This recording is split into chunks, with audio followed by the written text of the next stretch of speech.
आरजीकर घटनाका दोषीहरूलाई कठोर सजाय दिनुपर्ने साथै महिला सुरक्षामा विफल भएकोले राज्यकी मुख्यमन्त्री ममता ब्यानर्जीले आफ्नो पदबाट राजीनामा दिनुपर्ने माग गर्दै भाजपाले सिलगढी महकुमा शासक कार्यालय घेराउ गरेर विक्षोभ प्रदर्शन गर्यो।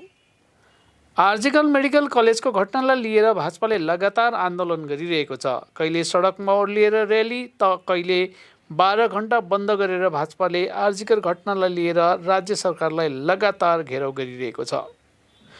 आरजीकर घटनापछि भाजपाले महिला सुरक्षामा विफल रहेको कारण राज्यका मुख्यमन्त्री ममता ब्यानर्जीले राजीनामा दिनुपर्ने माग गरिरहेको छ। यसै क्रममा आज राज्यभरिकै भाजपाले जिल्ला शासक कार्यालयको घेराउ कार्यक्रम गर्यो। यसै अन्तर्गत यता सिलगढी साङ्गठनिक भाजपा कमिटीको तर्फबाट पनि एसडिओ कार्यालय घेराउ गर्यो। भाजपाको घेराउ कार्यक्रमलाई ध्यानमा राखेर अगावै धेरै सङ्ख्यामा पुलिस बलको उपस्थितिमा सुरक्षा व्यवस्था कठोर गरिएको थियो। आज भाजपा मल्लागुडी पार्टी कार्यालयबाट एउटा र्याली निकालेर एसडिओ कार्यालय पुग्यो। यसपछि भाजपाले एसडिओ कार्यालयमा प्रवेश गर्नका लागि ब्यारिकेड भत्काइदिएपछि पुलिससित तिनीहरूको धक्कामुक्की साथै भनावरी पनि सुरु भयो। तथापि यसको केही समयपछि भाजपाले आफ्नो प्रदर्शन समाप्त गर्यो। যেহেতু শিলিগুড়ি সাংগঠনিক জেলা ডিএম অফিস নেই, তাই এসডিও অফিসে এই কর্মসূচি পালন করা হয়েছে। আমরা দেখলাম, আমরা মিছিল নিয়ে যখন এসেছি এবং প্রতিটা আন্দোলনের ক্ষেত্রেই যখন আমরা আরজি করে জাস্টিস চেয়ে আমরা যখন আন্দোলন করছি, তখন পুলিশকে দিয়ে পারছে না, তখন রাজ্যের শাসক দলের যারা গুন্ডা মস্তান তাদেরকে দিয়ে আমাদের আন্দোলনকে প্রতিহত করার চেষ্টা করে। কিন্তু আমরা বলতে চাই যে তৃণমূলের গুন্ডা দিয়ে মাফিয়া দিয়ে পুলিশদের দিয়ে আমাদের আন্দোলনকে কোনো মতেই রুখতে পারবে না।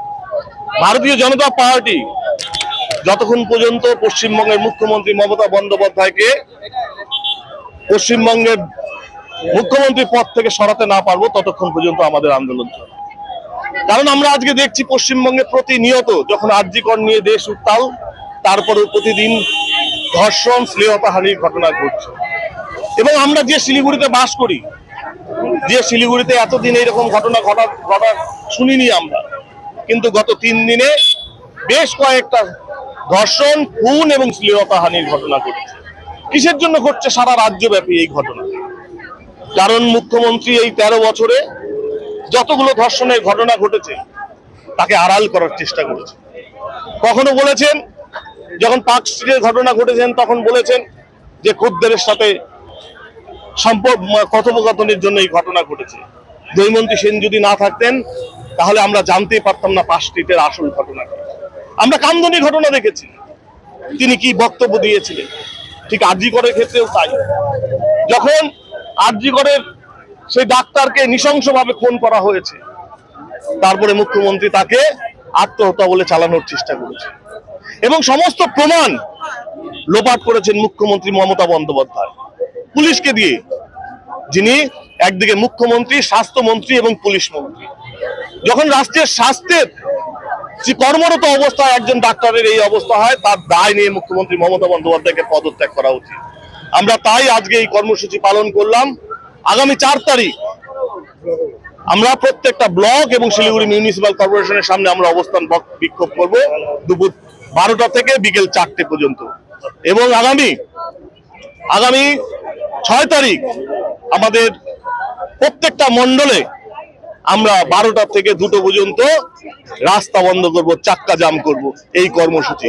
তারপরে যদি মুখ্যমন্ত্রী মমতা বন্দ্যোপাধ্যায় রাজ্য থেকে যদি তার পদত্যাগ না করেন, তাহলে আমরা যেমন জাস্টিস ফর আরজিকর নিয়ে আমরা যেমন আন্দোলন করছি, তার সাথে আরেকটা দাবি যেটা আছে আমাদের, যে দফা 1 দাবি 1 মুখ্যমন্ত্রীর পদত্যাগ। বলেছি যে মমতার পুলিশ একদম ধামাধরা হিসেবে মমতার কাজ করছে। পুলিশকে যে গণতান্ত্রিক ব্যবস্থাকে রাখার যে ভূমিকা, সেই ভূমিকা ওরা পালন করছে না। তাই মানুষ ক্ষিপ্ত হয়ে যাচ্ছে পুলিশের উপরে। তাদের দায়িত্ব পালন করছে, আমরা আমাদের দায়িত্ব পালন করব। পশ্চিমবঙ্গের 38% মানুষ আমাদের ভোট দিয়েছে, আমাদের পেছনে আছে। তাদের জন্য আমরা আমাদের আন্দোলন চালিয়ে যাব যতক্ষণ না মুখ্যমন্ত্রী মমতা ব্যানার্জি পদত্যাগ করে।